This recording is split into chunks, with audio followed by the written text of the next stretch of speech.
A black stone sat in a field in ancient Greece, and it shouldn't have done anything at all. Nails left near it clung to its surface like they'd been glued. Shepherds found their iron staffs sticking to the ground. Nobody had a word for this. No concept yet for an invisible force reaching through empty air to grab metal. This is the story of a cursed-looking rock that would one day steer ships across oceans with no stars in sight. For most of human history, the world had no north. Not because north didn't exist, but because nobody had a way to find it without looking up. Sailors hugged coastlines. Traders followed rivers. On a cloudy night, in open water, with no stars and no shore in sight, a ship was simply lost, and there was no rock, no tool, no trick that could fix that. That was the world before a strange black stone entered human hands. The stone itself wasn't new. It had been sitting in the ground for millions of years, formed from iron-rich rock in outcrops scattered across the ancient world, particularly around a region in what is now Greece called Magnesia. To anyone who picked it up, it looked like any other dark, heavy rock. Nothing about its color or shape marked it as different. But if you set it down near a handful of iron nails, something happened that no other rock on Earth did. The nails moved, not rolled, not slid from a bump in the ground, pulled deliberately toward the stone, as though the stone itself had reached out and grabbed them. Ancient writers tried to explain it the only way they could, through story. The Roman naturalist Pliny the Elder recorded a legend of a shepherd named Magnus, who noticed the iron nails in his sandals and the iron tip of his staff sticking fast to the ground as he walked across a hillside. Whether or not a real shepherd ever existed, the name stuck. The stone became known as magnetite, and the region gave the world the word magnet. But naming something is not the same as understanding it, and for a very long time, nobody understood it at all. This was not fire-pulling metal from rock, the kind of transformation that could at least be watched and repeated in a furnace. This was a rock doing something on its own, with no heat, no hammer, no visible mechanism at all. To ancient observers, that made it feel less like a material property and more like a spirit trapped inside stone. Greek philosophers debated whether the lodestone had a soul. Some cultures treated it as sacred, others as cursed, and for centuries the stone stayed exactly what it looked like at first glance.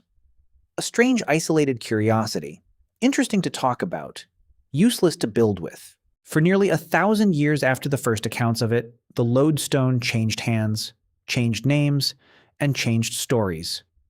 But it never changed function. It stayed a curiosity, pulled out to impress guests, invoked in poetry, feared in some traditions as an omen. Nobody had found a reason a strange rock needed to do anything more than sit in a cabinet. The real breakthrough happened somewhere nobody was thinking about iron at all. It happened on a fortune teller's table. In ancient China, diviners used lodestone for an entirely different purpose. Carved into the smooth shape of a spoon and placed on a bronze board marked with directions and constellations, the polished stone would spin when nudged, and then stop. Practitioners were using it to arrange objects in patterns believed to reveal the will of heaven, a tool for reading fate, not for reading geography. But somewhere in the noise of centuries of fortune-telling, someone noticed something the diviners hadn't been looking for. The spoon didn't stop in a random place. It stopped facing the same direction, every single time. Nobody set out to discover a compass. They were trying to talk to the future, and the future kept pointing south. That consistency was impossible to explain with any framework available at the time. But it was also impossible to argue with. A tool built for superstition had accidentally produced something with a property no other object on the planet reliably had. A fixed, repeatable direction, indoors, outdoors, day or night, regardless of clouds or stars. It would take centuries for that accident to travel from a fortune teller's board to a ship's deck, but once it did, the stakes changed completely. A captain without stars was blind. A captain with a sliver of magnetized iron floating in a bowl of water was not. For a long time, that was where the story might have ended. A fortune teller's curiosity, never leaving the diviner's table. Then, sometime around the 11th century, Chinese scholars began writing about something new. The astronomer and polymath Shen Kuo described a magnetized needle, rubbed against a lodestone and suspended by a single thread or floated on water, that would settle and point in a consistent direction, useful not for reading fate, but for reading direction itself. Shen Kuo went further than anyone before him. He noted that the needle didn't point at true north exactly, it drifted slightly, a gap sailors and surveyors would later call magnetic declination, centuries before anyone could explain why. Within a few generations, the needle had migrated from a diviner's board to a ship captain's hand.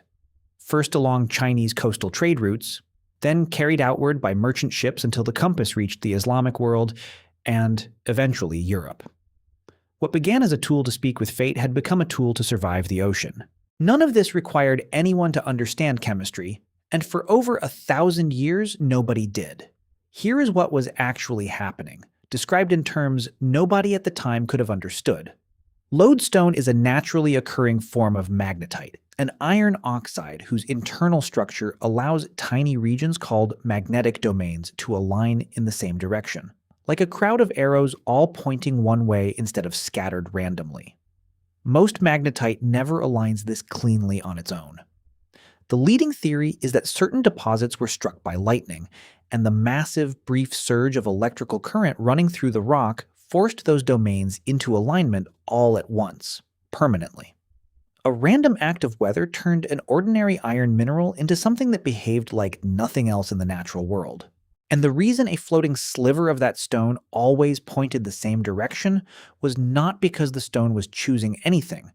It was responding to something even larger than itself, a force the size of the entire planet. The Earth itself behaves like an enormous magnet, generated by molten iron churning thousands of kilometers below every person who has ever lived. Every lodestone, every compass needle, every fortune teller's spoon was never really pointing at some local mystery. It was aligning with something vast and invisible wrapped around the whole world, and nobody would understand that for another 1,500 years. Ancient Chinese scholars and ancient Greek observers arrived at the same object through completely different doors, one through fortune-telling, one through a shepherd's cursed sandals, and neither had any way of knowing the other had found it too. Thousands of kilometers away, and centuries earlier than either account, archaeologists working in Mesoamerica have recovered a small polished hematite bar from an Olmec site, shaped in a way some researchers argue could only have been useful if its makers noticed it settled in a consistent direction. The evidence remains debated, and nobody claims the Olmec built compasses. But if even a fraction of that theory holds, it means a third civilization, separated from the other two by an ocean, may have stumbled onto the exact same strange behavior in the exact same category of rock entirely on its own. Look inside your phone right now and there is a magnet smaller than a grain of rice, spinning a speaker fast enough to produce sound. There's one holding your refrigerator door shut, one locking your laptop closed, one buried in the motor of every electric vehicle on the road. None of it works on a fundamentally different principle than the black stone that once stuck to a shepherd's sandal nails. The scale is different by a factor of billions. The chemistry is not. Somewhere in a field in ancient Greece or on a diviner's table in ancient China, someone picked up a rock that shouldn't have done anything at all, and found it was quietly pointing at something the size of the entire planet, waiting to be noticed.